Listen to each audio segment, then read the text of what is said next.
నమస్తే, welcome to our channel.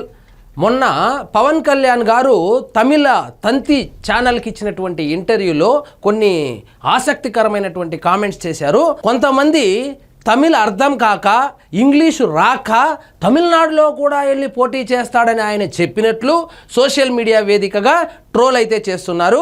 ఆయనేమి తమిళనాడులో కూడా జనసేన పార్టీ పోటీ చేస్తుంది అని చెప్పలేదు. జనసేన పార్టీ సిద్ధాంతాలు, జనసేన పార్టీ ఐడియాలజీ కనుక అక్కడ వాళ్లకు నచ్చి పిలుపు ఇస్తే వాళ్ళు నిజంగా జనసేన పార్టీని కావాలనుకుంటే అప్పుడు ఆలోచిద్దామన్నట్లు చెబితే వీళ్ళు సోషల్ మీడియా వేదికగా ఈ సైకో బ్యాచ్ ఏదైతే ఉందో కుల గజ్జితో సతమతమవుతున్నటువంటి ఒక బ్యాచ్ పవన్ కళ్యాణ్ తెలంగాణలో పోటీ చేస్తే ఎన్ని ఓట్లు వచ్చినాయి, ఈయన తమిళనాడుకి వెళ్తాడంట, పొత్తులో లేకపోతే ఎమ్మెల్యే కూడా కాలేరు అనేసిందని చౌకబారు ఇదైతే చేస్తున్నారు.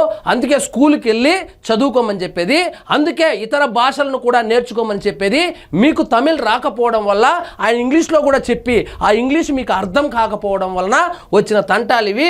ఆయన ఏమి తమిళనాడులో నేను పోటీ చేస్తాను అని చెప్పలేదు. ఆయన అక్కడి నుంచి పిలుపు వస్తే చూద్దామన్నాడు. మరొక ఆసక్తికరమైన విషయం ఏమిటంటే అన్నామలై గారి గురించి చెప్పారు.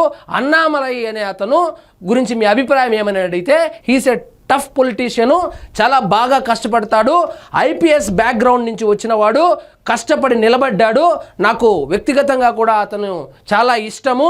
అదేవిధంగా బీజేపీ తమిళనాడులో రాణించగలదా అంటే ఖచ్చితంగా రాణిస్తుందని చెప్పాడు. ఎందుకంటే దానికి ఒక ఉదాహరణ కూడా చెప్పాడు. 100 years ఉన్నటువంటి కాంగ్రెస్ పార్టీ ఓడిపోతుందని ఎవరైనా అనుకున్నారా? కానీ దేశంలోనే ఎక్కడా లేకుండా పోయింది, కాంగ్రెస్ హఠావు అయిపోయింది. అదే బీజేపీ ముందుగా దక్షిణాది రాష్ట్రాల్లో బీజేపీకి మనుగడ ఉండదనుకున్నారు, కానీ వాళ్ళైతే రోజు రోజుకి బలపడుతున్నారే కానీ బలహీన పడలేదు. అదేవిధంగా తమిళనాడు విషయానికి వస్తే తమిళనాడులో బీజేపీకి సింగిల్ డిజిట్ నుంచి ఇప్పుడు డబుల్ డిజిట్ దాదాపు 18% ఓటు బ్యాంక్ అయితే వచ్చింది. సో తమిళనాడులో ద్రవిడియన్ కల్చర్ పెనట్రేట్ అయిపోయినటువంటి పార్టీలు ఉన్నటువంటి తమిళనాడులో ఖచ్చితంగా బీజేపీ కూడా తన ప్రస్థానాన్ని అయితే మొదలుపెట్టింది. ఇది ఎక్కడి వరకు వెళుతుందంటే అదేవిధంగా అన్నాడీఎంకేని ఎన్డీఏలోకి చేర్చుకునే అవకాశం ఉందా అంటే అది ఎలా చెప్తాము? వాళ్ళు ఇంతకు ముందు ఉన్నారు కదా, తర్వాత ఏం జరిగిందో నాకైతే తెలియదు, కానీ రాజకీయాల్లో ఏమైనా జరగవచ్చు. ఎన్డీఏలోకి ఏఐడిఎంకే వస్తే నేను స్వాగతిస్తానని కూడా చెప్పారు. అదేవిధంగా ఆంధ్రప్రదేశ్లో ఎన్డీఏ మ్యాజిక్ ఏదైతే వర్కౌట్ అయిందో అది తమిళనాడులో వర్కౌట్ అవుతుందని అడిగితే అది పొత్తులు పెట్టుకున్నటువంటి పార్టీల మధ్య ఉన్నటువంటి కెమిస్ట్రీ మీద ఆధారపడి ఉంటుంది. నాకు చంద్రబాబు నాయుడు గారికి అయితే మంచి ర్యాపో ఉంది, మంచి కెమిస్ట్రీ ఉంది కాబట్టి బాగా వర్కౌట్ అయింది. అక్కడ కూడా ఎన్డీఏ కూటమి కట్టి ఏఐడిఎంకేని ఎన్డీఏలోకి ఆహ్వానించి అదేవిధంగా విజయ్ పార్టీని కూడా ఆహ్వానిస్తే ఖచ్చితంగా అక్కడ కూడా మిరాకిల్ అయితే జరుగుతుంది. భారతీయ జనతా పార్టీ ఆధ్వర్యంలో ఎన్డీఏ అధికారంలోకి వచ్చే అవకాశం కూడా ఉందని ఆయన ఆశాభావాన్ని వ్యక్తం చేశారు.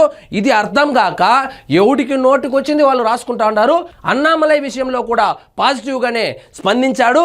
అదేవిధంగా ఆయనకు మంచి భవిష్యత్తు ఉంది, రాజకీయ భవిష్యత్తు ఉందని కూడా చెప్పుకొచ్చారు. అదేవిధంగా విజయ్ గారిని కూడా పొగడ్తలతోనే ముంచెత్తాడు. అదేవిధంగా ఉదయానిధి స్టాలిన్ సనాతన ధర్మాన్ని వ్యతిరేకించినప్పటికీ వాళ్ళ తండ్రి చేసినటువంటి మంచి పనులు కూడా ప్రస్తావిస్తూ ఆయన్ను కూడా అభినందించారు. కాబట్టి ఆ ఇంటర్వ్యూలో ఎటువంటి నెగిటివ్ కామెంట్స్ అయితే చేయలేదు. యాజ్ యూజువల్గా ఈ సూడో సెక్యులర్స్, మతం మార్చుకున్న కన్వర్టెడ్ ఫెలోస్, అదేవిధంగా కాంగ్రెస్కు సంబంధించిన వాళ్ళు, ఇంకా చెప్పాలంటే హిందూ వ్యతిరేకులు, ఎందుకంటే ఆయన సనాతన ధర్మం అన్నాడు కాబట్టి ఆ హిందూ వ్యతిరేకులు మొత్తము ఈయన మీద కక్ష గట్టి నెగిటివ్ ప్రాపగండా అయితే చేస్తున్నారు. కానీ నిన్న ఇంటర్వ్యూలో ఆయన ఎటువంటి వివాదాస్పద వ్యాఖ్యలు అయితే చేయలేదు, అంతా సజావుగానే సాగింది. చిన్న క్లారిఫికేషన్ కోసం ఈ వీడియో చేయడం జరుగుతుంది. అన్నామలైకి మంచి రాజకీయ భవిష్యత్తు ఉంది అంటే ఎన్డీఏ కూటమి కట్టి ఏఐడిఎంకే కూడా వస్తే అన్నామలై ముఖ్యమంత్రి లేదా ఉప ముఖ్యమంత్రి అయ్యే అవకాశం ఉంది. మరి చూడాలి ఏం జరుగుతుందో. అదేవిధంగా విజయ్ పార్టీ కూడా ఎన్డీఏలోకి వస్తుందని నేనైతే అనుకోను, ఎందుకంటే ఆయన పార్టీ ప్రకటించినప్పుడే ఆయన అక్కడ బీజేపీకి యాంటీ, ఇక్కడేమో డిఎంకేకి యాంటీ అన్నట్టు చెప్పాడు.